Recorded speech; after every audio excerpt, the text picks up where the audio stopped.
This is Robert Taylor bringing you the story of the Blue Angels, the United States Navy's flight demonstration team flying supersonic Grumman Tigers.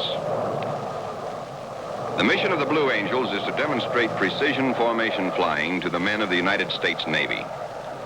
As a former naval aviator and flight instructor, I can appreciate the skill required to fly with this incredible accuracy at speeds well over 500 miles per hour. The Blue Angels perform maneuvers taught to every naval aviation cadet for combat skill. The team, however, performs them at eye level and with wingtip clearances of only 3 to 5 feet. They're not a stunt team. Stunts require a certain luck factor. And when pilots fly like the Blue Angels day in and day out, luck is something they can depend upon.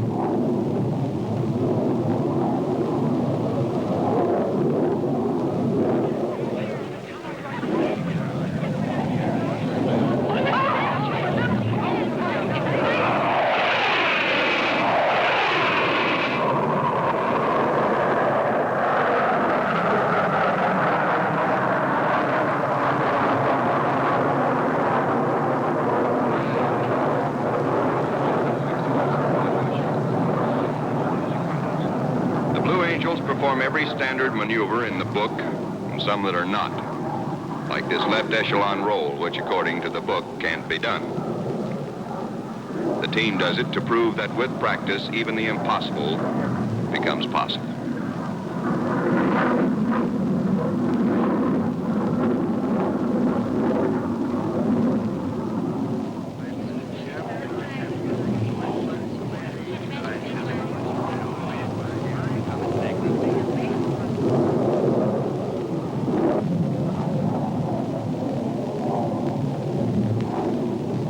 This maneuver is used to start the show.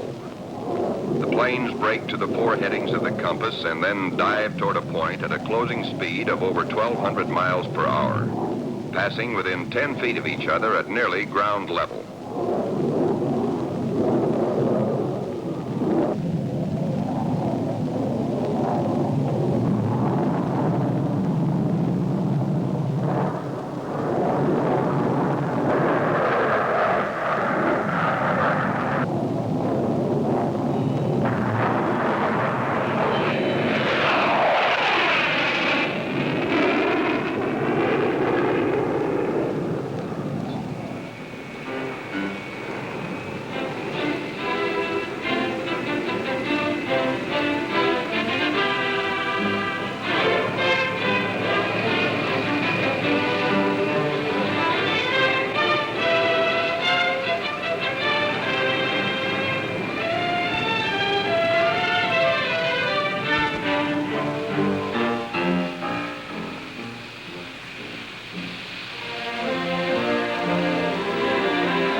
The leader of the Blue Angels is Commander Ed Holly of Aiken, South Carolina. The left wing position is flown by Lieutenant Lefty Schwartz of Minneapolis, Minnesota. Lieutenant Bob Rasmussen of Rio Vista, California is the right wing man in the Diamond. Lieutenant Nello Perosi of Hudson, Massachusetts flies the difficult slot or tail end Charlie's position. The Marine member of the team is First Lieutenant Tom Jefferson of Birmingham, Alabama, who is the solo leader. Lieutenant Herb Hunter of El Paso, Texas, flies the other solo Tiger in maximum performance maneuvers. These are the Blue Angels, the men who make flying their business and precision their art. The faces change since this is about a 2-year duty assignment. They are selected from the ranks of naval aviators on the basis of skill, and when their tour is finished, they go on to routine assignments. But the team persists. They... 8T to Taylor. 8T to Taylor. Say, aren't you forgetting someone, Bob, old buddy? Excuse me, Baggs. Ladies and gentlemen, another member of the team is Lieutenant Bruce Bagwell of Toccoa, Georgia. One of his many duties is to take members of the press and the military on jet indoctrination flights in the team's 2-place Grumman Cougar.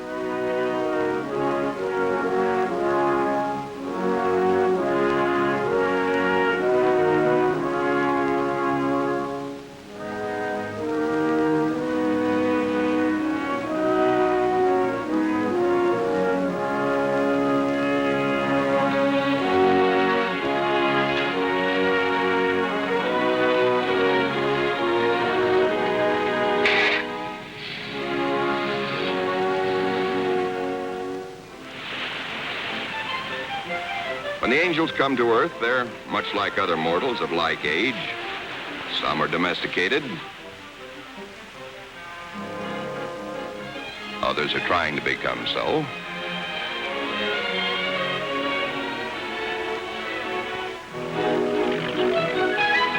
Or trying to outrun it.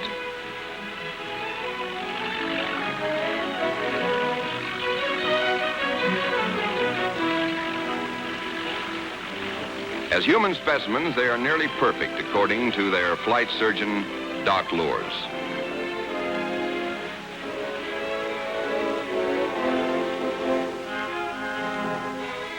Their wives, much like other wives, share complaints about their husband's work. 60 shows a year keep the angels away from home too much, and this upsets the family's domestic routine. This is what bothers the wives, not the flying. Come and get it!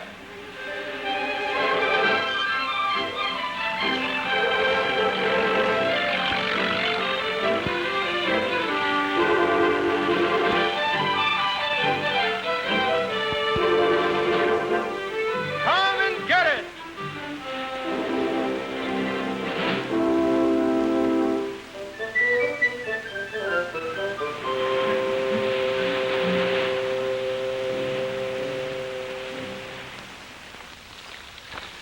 The home of the Blue Angels is Pensacola, Florida, where they are a part of the Naval Air Training Command.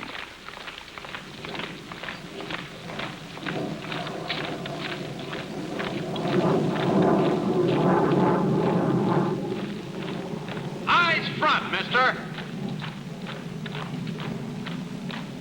It takes a lot of spirit to make a team, for every man is part of the other. But it also takes work. Teamwork.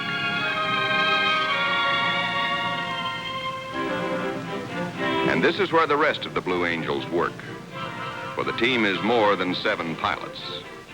The Blue Angels who maintain the planes also strive for perfection in keeping them in top flight condition. Any small defect noted in the air is immediately traced down and corrected.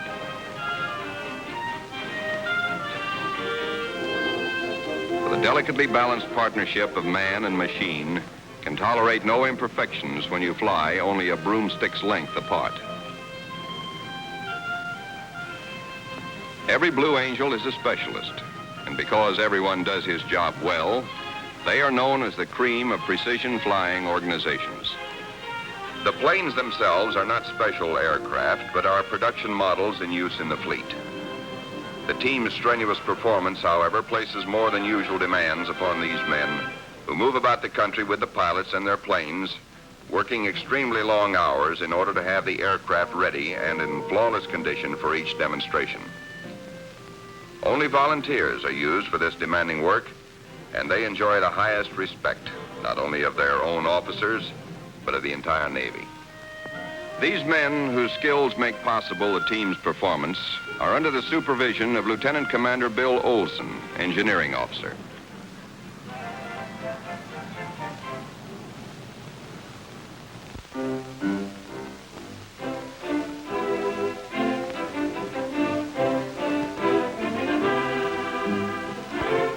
Even the flying angels have ground duties.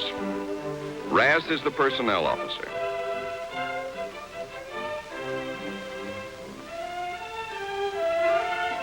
Tom is material officer. And Bags handles all the fan mail in addition to his other duties.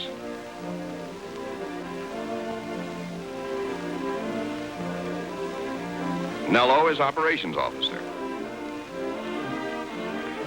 Leave it on, Herb. There's fog moving in on the coast. Doggone. Herb is the first Louis, which means he's responsible for the upkeep of squadron facilities. Lefty is the administration officer and coordinates all squadron business for the commanding officer. Hey, boss, due to this front here, the urologist said we won't get up till 1300. Hey, boss, listen to this. The old man writes that for the last quarter, the Blues were again the largest single factor to inspire college men to become naval aviators. That'll pay the rent. We won't be much of an inspiration if we don't get up to practice. You're sure right there, boss. I don't know. Look at this darn front here. There have been many pilots before who proudly wore the Blue Angel insignia. Good pilots, men who distinguished themselves in combat and in peace. Good pilots, good planes, and constant practice. The combination that has inspired millions with confidence in the ability of America's naval air arm. That has inspired countless other naval pilots to achieve the best, to strive for the perfection that marks the Blue Angels.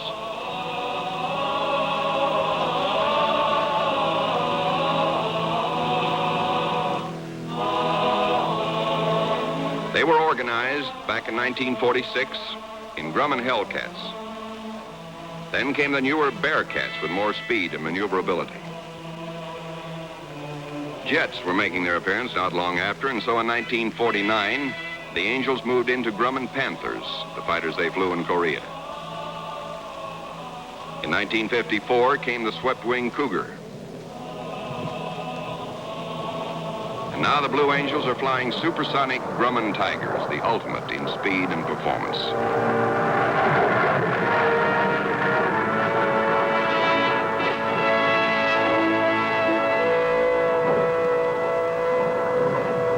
Flying this close at these high speeds, the airflow creates a proximity effect that wants to repel the airplanes.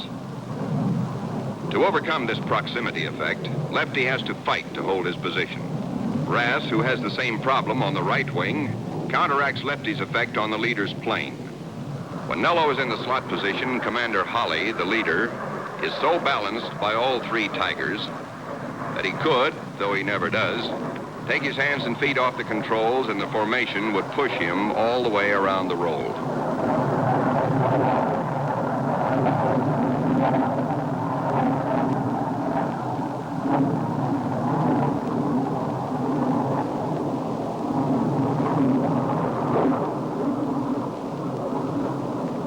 Very nice. I felt you, Nello. Okay, we'll do the opener. Ready? Shift. Now.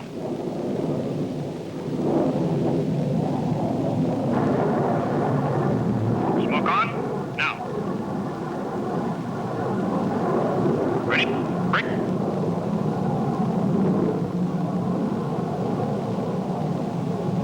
Ready? Break. Ready? Roll. Hey, boss, right and left-hand traffic this morning. Yipe! That's the Army head around that blonde left. No. He has a foreign car with a right-hand drive. Good morning, boss. Here I come. What's the matter, Rass? You almost scratched my new paint job. Wasn't too bad an opener, though. Okay, let's have a good join-up this time. Okay, judge your closing speed. My airspeed, 180, 200, 220, 340, 360, 400. We'll have to practice that opener again. Our timing was off.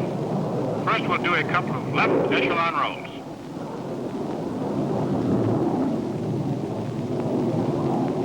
Shift.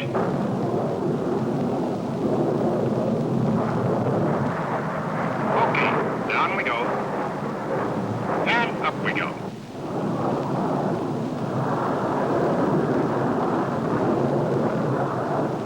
Okay, and over we go. The maneuver would be a nightmare to most pilots because a basic rule of formation flying is never turn into your echelon. The Blue Angels do the left echelon roll to show just how precise naval aviators can become through practice. It felt pretty good. How did it look to you, Nello? A bit ragged on top, boss. What do you say we try it again? This is the keynote of the Blue Angels' performance. Between shows, they're in the air practicing every day, ironing out the little problems. The team will practice a maneuver many times at altitude. When they feel they can do the routine 10 times out of 10 without getting hairy, they bring it down on the deck. The maximum performance pilots necessarily practice alone. The same proximity effect in the formation exists between the solo plane and the ground. And they claim it's easy because they ride a cushion of air when really low.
There is a fraternal feeling that exists between good pilots, and this extends to other flight teams like the Air Force's Thunderbirds.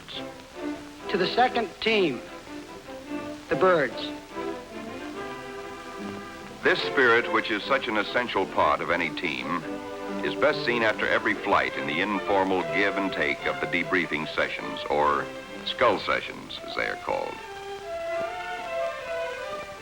Here, worn and weary from the constant strain of flying, they let the tense human mechanism unwind and analyze the flight just past. In spite of fatigue bordering on exhaustion, each maneuver is discussed in detail. Each pilot contributes his criticisms and suggestions, all to the end of achieving perfection as a team. For to fly like the Angels is a complicated business. It's no simple feat of acrobatic prowess and nerve like the barnstormers of former years, but the result of scientific precision as carefully organized as a ballet, and requiring infinitely more complex coordination of supersonic aircraft and hair-trigger human reactions. Power settings, air speeds, rate of turn, G's. What went wrong with that maneuver? How to improve this one? Over and over, ironing out all the bugs, and then into the air again. Followed by another skull session and then rest. 2 hours of this type of flying a day is about the limit. And tomorrow is another day.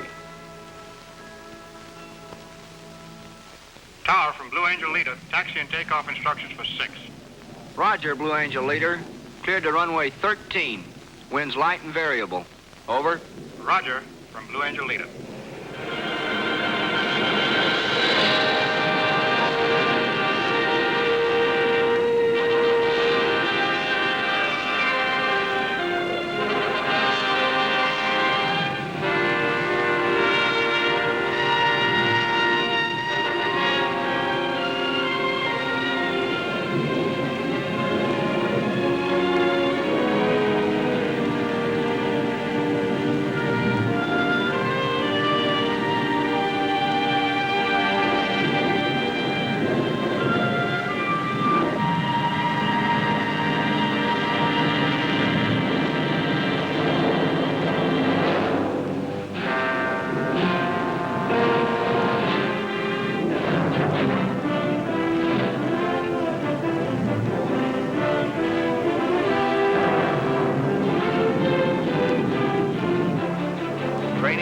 Pilots of the Navy starts here at Pensacola, Florida, where they first experience the unmatched thrill of carrier landing and takeoff.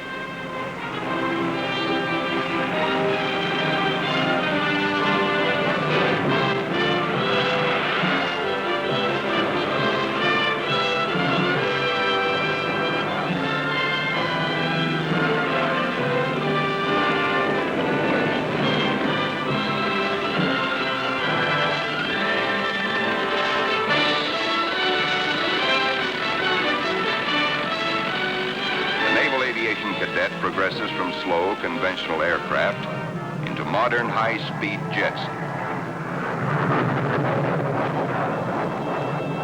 And after graduation, more training.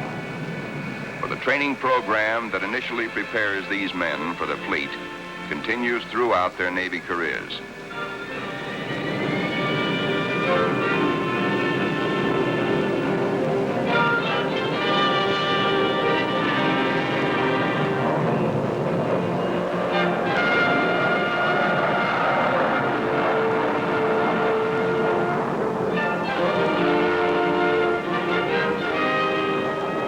Good men, the best equipment, constant practice.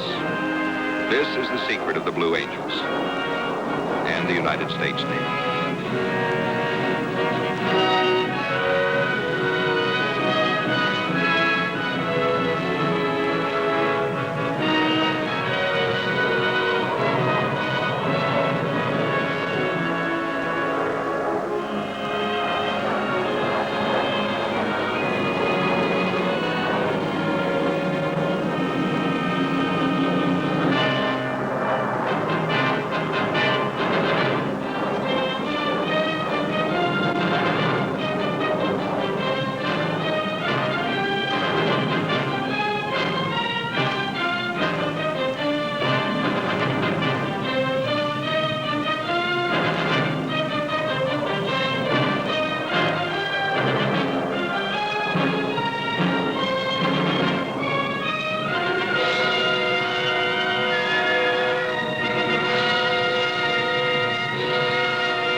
and constant practice.